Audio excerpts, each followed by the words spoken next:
خان سن کے بھی انہوں نے کہا کتنے شرم کی بات ہے. میں اسی چیز کے لیے کہتا ہوں کہ اس غلامی کی یہ جو ہے نا اس کو نہ قبول کرو. آپ غلامی سے نکلو، پہلے اپنے آپ کو پہلے کھڑا کرو گے، اس قسم کے نظام سے چھٹکارا کرو گے تو یہ قوم ترقی کرے گی. اچھا میڈم، کل جج صاحب نے بھی کہا کہ آپ اس حوالے سے شواہد پیش کریں کہ پاکستان کو کیا نقصان پہنچا. کیا انہوں نے وہاں سے طلباء کو پاکستان بھیج دیا، تجارت بند کر دی، ہمارا مشن واپس بھیج دیا؟ اس کے اوپر پروسیکیوشن میں بلینک نظر آئی. کیا کہنا چاہیں گے اس کو؟ دیکھیے انہوں نے کہا کہ عمران خان نے، دیکھو ایک غیرت مند قوم جب ان کی حکومت گرانے کی کوشش کرو، نمائندے جو نمائندگی کریں اپنے لوگوں کی، ایک ڈیموکریٹک حکومت کو گرانے کی کوشش کرو تو ایک غیرت مند عزت دار ملک اور اس ملک کو بلا کر کہتے کہ یہ تم نے کیا کیا اور ہم اس سے خوش نہیں ہیں. عمران خان نے وہی کیا، امریکن امبیسڈر کو بلایا اور ان کو کہا کہ اس کو ڈیماش دیا. انہوں نے ایک قسم کا ایک ملک دوسرے ملک کے ساتھ ڈپلومیٹک طریقے سے جب پروٹیسٹ کرتے ہیں تو اس کو ڈیماش کہتے ہیں.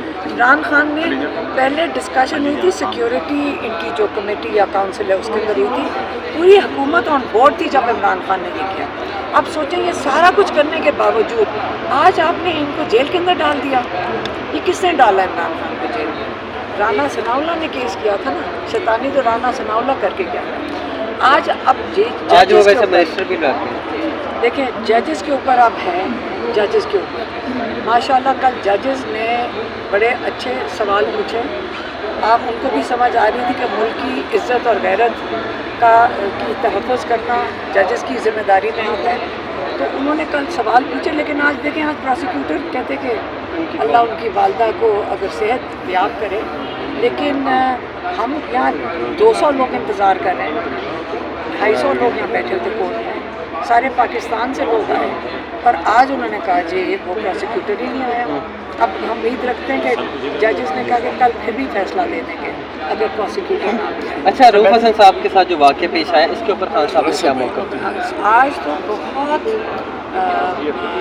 خان صاحب کو سمجھ انہوں نے کہا کہ جو انہوں نے رؤف حسن پہ قاتلانہ حملہ کیا ہے، یہ رؤف حسن کے اوپر قاتلانہ حملہ ہوا ہے. یہ صرف ان کی بچت ہوئی ہے، یہ بلیڈ میں لگنا تھا، ان کی شارک کاٹنی تھی. یہ سب کو سمجھ آ رہی 2 انچ کا فاصلہ تھا اور وہ بچت ہوگی. اللہ تعالیٰ نے ان کی زندگی رکھی تو انہوں نے، سب کو پتہ ہے کہ کیا ہوا ہے.